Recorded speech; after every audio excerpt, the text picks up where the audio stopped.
Welcome to the Osmo Early Bird Podcast. I'm your old pal Emac coming to you on a Thursday morning with one Adam Ship My Money Share as we get you through this gigantic 3-game slate. We're back in the up and down zone, Adam. We had an okay one on Monday, reasonably solid 5-gamer on Tuesday, a big one on Wednesday, but now we're down here with 3 games. What's going on, man? Yeah, easy writing day for me, so I'm not going to complain. No, but we will go game by game for this bad boy because we'll have a little bit more time to go through this stuff, but that will be the route we will take. Reminder, if you have not tried out Osmo.com, you can use the promo code EARLYBIRD, all one word, at checkout, and you will get 1 free week of all Osmo premium content. Just go to the Osmo.com/join, and when you sign up, pick the weekly package, pick it with the Fantasy Cruncher add-on, and you'll get that as well for the week. At the end, after you put in all your information, very bottom, all you got to do is just type in one word, Early Bird, for your free week.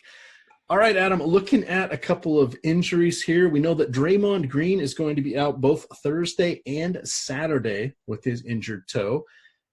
Curry, Mr. Steph Curry, is going to return on Saturday. They've said he's coming back from his groin injury. He's missed about 11 games, if memory serves, so he will not play on Thursday, but they are targeting Saturday a full-go return. And then Alfonso McKinney is out with a toe injury of his own. For the Los Angeles Clippers, they are the only team on a back-to-back here, and they have Marcin Gortat, who missed Wednesday night's game with back spasms. So Boban got the start. We don't know what will happen because we're recording this on Wednesday night, and that game just tipped off maybe about 2 minutes ago. It's the final game of the night. So we'll have to see if Boban is in the picture against Sacramento or what is going to happen there. And, of course, Luke Mbah-a-Moute is still out with his injury. Costa Koufos is going to be likely out for Sacramento. For Indiana, we know that Victor Oladipo is highly doubtful with his knee injury. That will be his 6th game missed. And then over on the Lakers side, Lonzo Ball tweaked his his ankle in their last game, and he was limited in practice. They have him listed as questionable. Hopefully we'll know more around shoot-around. But, Adam, as we saw on Wednesday night, even if you get to know more news, it's not always the news you want or the news you need or the news that stays tentative, that gets permanent. No, it will reverse itself, much like TJ Warren and Devin Booker on Wednesday night. How did you enjoy your mad scramble? Yeah, it was a lot of fun. I'm hoping, obviously the late game's just tipped off, but I'm hoping that Simmons and Isaac just underperform because I switched off of them to guys on Phoenix that I don't want anymore. Let's just leave it at that. We'll leave it at that. All right, so let's go game by game here. We have Golden State at Toronto. We do not have a line yet on this game. For those of you following along my Twitter, at EMACDFS, yes, there will be a Fred Van Elite fan club. This must be, I think, number 23. I was the only one with Van Vliet. He went 6 for 6 from the field, a rousing 31 DraftKings points in the last game. But, Adam, it didn't matter because I had like 3 different guys that got snowflakes on my roster. So, once again, I've only cashed twice. So this jump on in the contest, I'm telling you, it's easy money, especially when I have the pleasure of having to take Fred Van Vliet. Talk to me here about Golden State in this one. We get one more game with Kevin Durant getting all of the love. He, of course, will be facing why am I blanking on his name? Kawhi Leonard, who's a pretty good defender in his own right. How are you feeling about Kevin Durant? Did I say Kevin Love? I did, didn't I? I think you said Durant. You might have said Love, but who knows? Either way, I'm sure people knew who you meant. It's really late. It's really late for us recording this podcast. Adam is being nice because your old pal had a dinner event tonight. It was good. By the way, the dinner was good. We had they had heavy hors d'oeuvres and an open bar. There you go. So, yeah. And I mean, you recording at 10:30 at night is the equivalent of me recording at like 4 in the morning probably. So. Pretty much. So, Kevin Durant versus Kawhi. Take it from the top. Yeah, toughest matchup we've seen for Durant in a while. And one of the more expensive price tags we've gotten from him. Obviously, the opportunity is there. Assuming this game stays competitive, you should get about 38 minutes out of Durant. Should have around a 36% usage rate, average, around 1.4, 1.5 fantasy points per minute. But the problem that I see is that with the 3-game slate, obviously it's tough to find value a lot of the time because there's only six spots to find it, and it's just not really that appealing of a spot. Not a fast-paced game. Golden State plays very slowly without Steph Curry and Draymond out there. Toronto is not a fast-paced team. They're very good defensively when they have Kawhi and OG Anunoby, and they will have both of them. So from a raw points perspective, Durant's fine, but unlike most slates recently, I doubt that I'm going to go out of my way to get Durant in the lineups. All right. Now, after Golden State had a 4-game losing streak, they have now rattled off 3 in a row here. That 4-game losing streak was the first time they had lost that many games since the 2012-2013 season. A lot of this is coming from Klay Thompson, just absolutely nailing his shots. He is taking over 20 shots per game from the field. The last 3, 23, 26, 21. He's had 6, 5, and 4 3-pointers in that game, and he has had 29, 31, and 31 NBA points. That's pretty darn good. Is he someone you would consider pivoting towards just in the interest of a little bit of a salary discount? Yeah, the price tag on him I think is still really appealing because just like Durant, Thompson's playing huge minutes, but his usage this season under these circumstances without Curry and without Draymond has actually been higher than it was last season or even the previous season. For one, his minutes are being staggered with Kevin Durant, which is obviously good. But even in the time that he's played alongside Durant without Curry or Draymond on the floor this year, he's got a usage rate up around 30%. And then when he gets his minutes without Durant out there either, he's up at like 40%. So it averages out to around a 33 or 34% usage rate in these games for Klay Thompson, which is just obviously, phenomenal. He's still giving you empty stat lines and as far as peripherals go. So if his shot's not falling, it's a problem, and it makes him really tough to trust in games against quality defenses. But I do think that the price tag is just a bit too cheap for the role that he has and the upside that he offers you on a 3-game slate. All right, last guy I'm going to consider from Golden State, and this is someone that will be on my short list. Of course, we are looking at just 6 teams in our player pool, so we can say that about a lot of people. But Quinn Cook, he has been steady. He is now dipped below 5,000 again on DraftKings. He is 4,800. We should see him get in the depending on the competitiveness of the game, the low 30s for minutes would be reasonable. Somewhere between 29 and 32 would be my guess for his range. He's someone I really like. Are you good with him? Is there anybody else from the somewhat messy front court that you would be interested in? Yeah, I think Cook's fine. He does get a boost without Draymond out there. You get more ball handling. Playing alongside Iguodala and Durant isn't ideal, though. But more so than that, my biggest issue, I guess, would be that you have Darren Collison for $100 less on DraftKings in a huge pace-up spot against the Lakers. You have, Tyreek Evans, who, yeah, he's been awful, but he's going to play similar minutes, most likely to Cook, in a huge pace-up spot against the Lakers. Corey Joseph should play 28 to 30 minutes. He's not highly productive, but really neither is Quinn Cook. So I just think that going to that Indiana team, you're going to have options that are priced right around Quinn Cook that are just in a more appealing spot because of how quickly the Lakers play.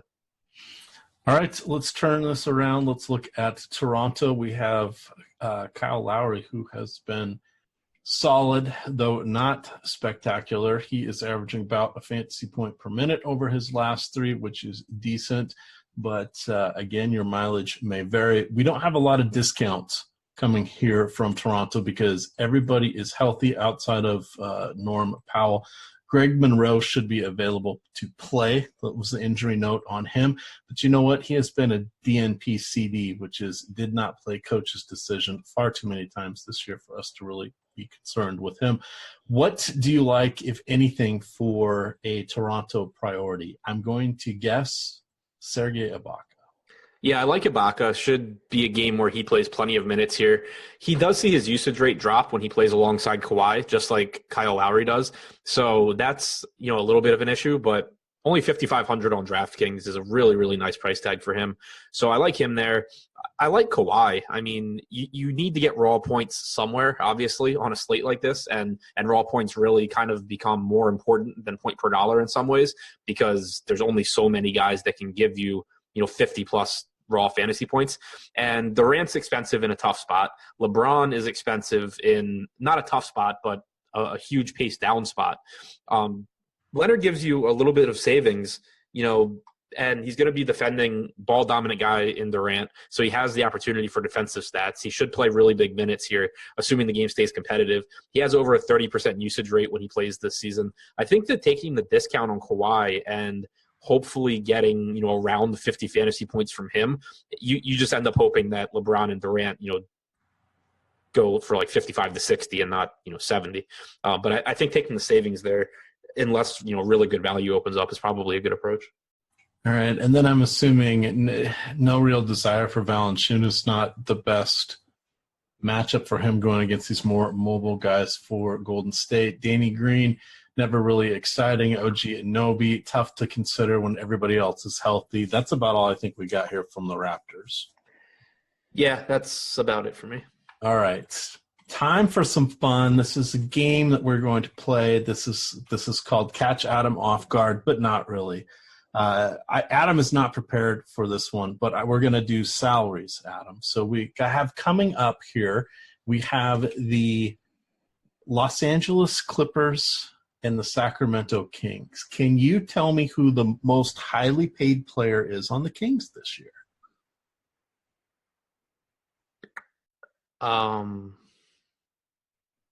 It's sort of Zach Randolph. Zach Randolph, look at you. Very nice. He is making 11,700,000, and he is yet to play for them. The coach says they like – or not. No, I'm sorry. Vlade says they like his experience and him being around the young guys. But wait for it. He's been in Memphis most of the season attending to business matters. So yeah.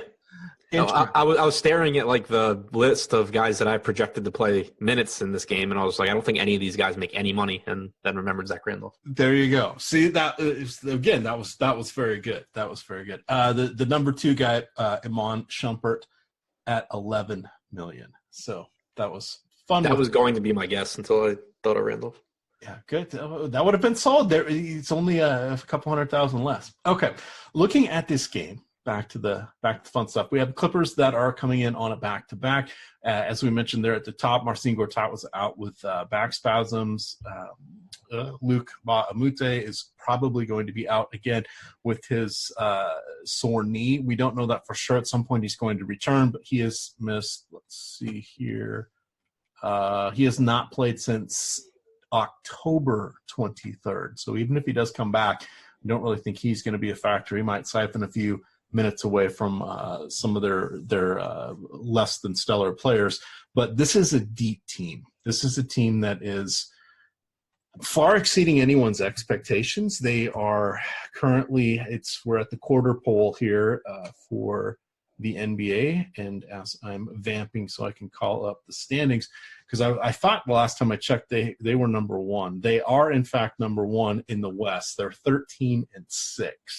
Of course, everybody's tightly packed, and they're really only 3.5 games out of missing the playoffs, even though they are in first. But that's pretty exciting to see.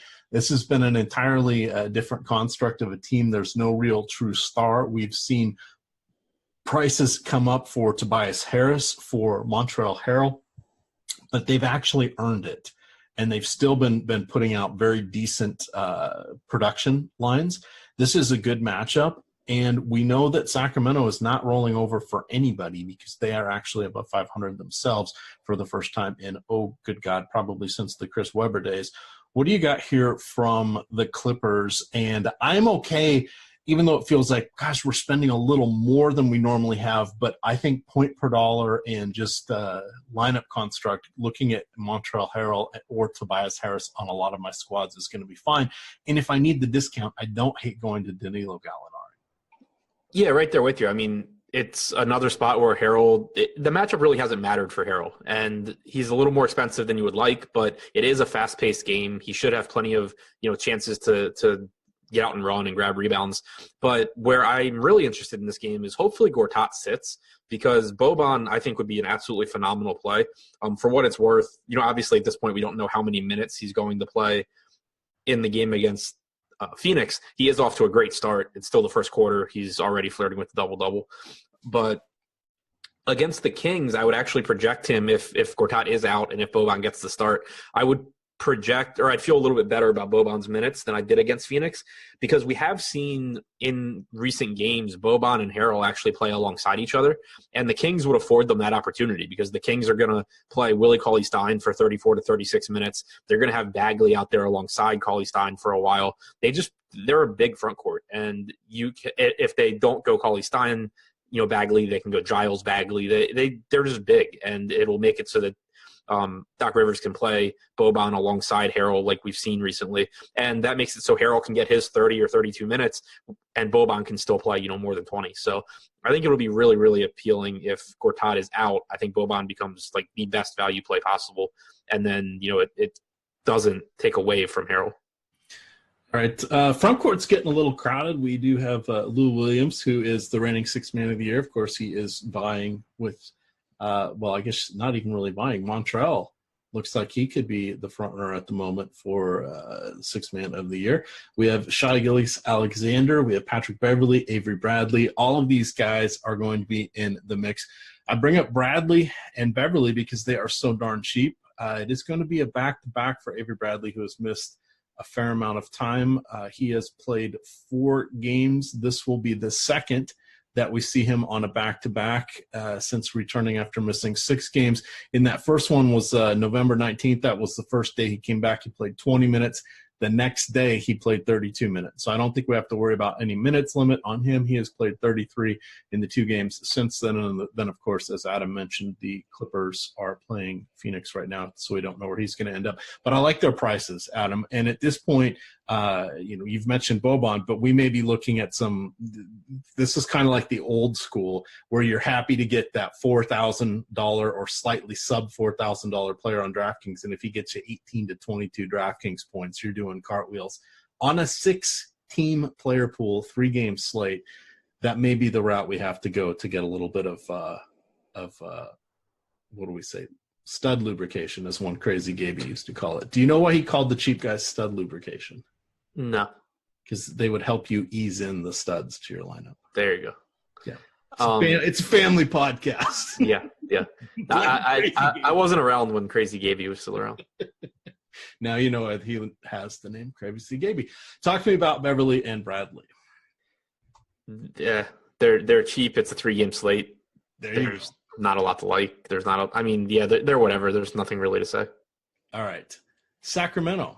We do like De'Aaron Fox. We like Willie Cauley-Stein, Marvin Bagley, intriguing. Bogdanovic has been having his moments.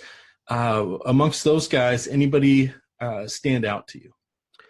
Bogdanovic has been nice. The price tag finally coming up on DraftKings. He's up to 5,200, but you should see around 30 minutes from him, which is nice. Bagley is basically locked into 28 to 30 minutes here.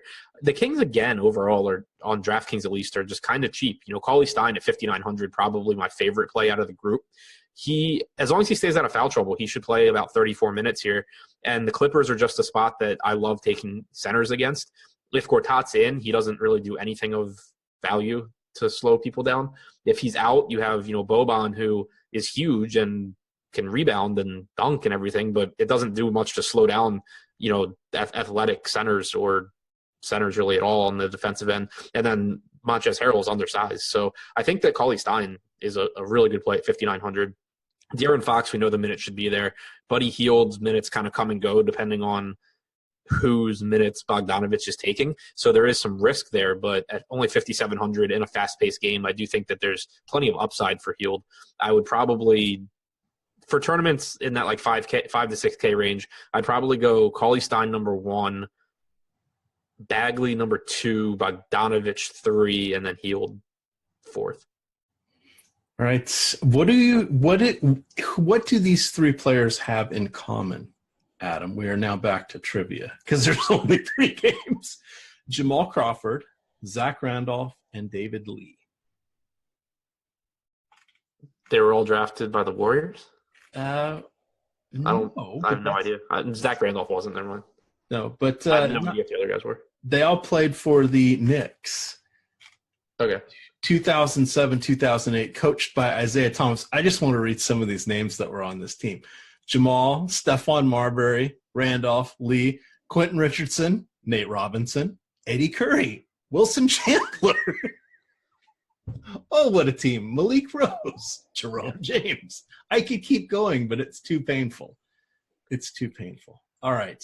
Final game of the night, Indiana and the Lakers. This one's actually somewhat intriguing. Not quite as juicy as the Clippers and Sacramento that had the 235 over-under. And just to finish that one off, Clippers are a 3-point favorite on the road on the back-to-back. Pacers are on their own little road swing here. They are going into LA. 219 over-under in this one. I've got the Lakers favored by 4. Starting over here, I'm going to operate under the assumption that Victor Oladipo is going to be out. They have him as probably not going to play, but they have not yet ruled him out. But he has not played in the better part of 2 weeks. I think that opens up things for Sabonis, Bogdanovich, the other Bogdanovich, no relation, and Darren Collison. Those would be the 3 on my short list. My discount dandy from this team would be Aaron Holiday. I did not mention Tyreek Evans. I don't think I want to go there. Now, do you have any theories on why he has just been so poor? It's not all his shooting.